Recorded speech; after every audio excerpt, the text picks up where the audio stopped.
Hi అండి.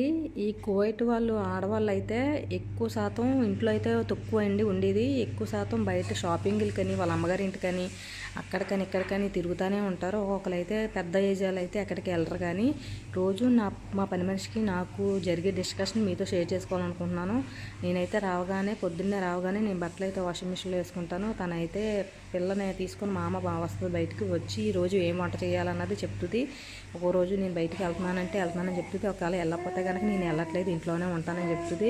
అప్పుడు నన్ను కాకేసి, తన పని మనిషి కాకేసి నన్ను ఇవాళ మేడం వెళ్ళిపోతుంది అని చెప్పి ఆనందంగా చెప్తుంది. ఒకసారి అయితే వెళ్ళట్లేదు, ఇంట్లోనే ఉంటుందని సాడ్గా చెప్తుంది అన్నమాట. ఎందుకు మేము అంతలాగా ఇదిగా ఫీల్ అవుతామంటే, ఇంట్లో ఉన్నదనుకోండి, చిన్నపిల్ల ఏమైనా మంచం మీద తుమ్మిందంటే మంచం అంతా తీసుకెళ్ళి బయటకు కడమంటుంది.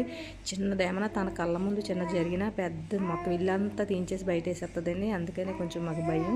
తనకు లేకముందు ఏం చేసినా ఏం పట్టించుకోదు. తన ఎదురుగా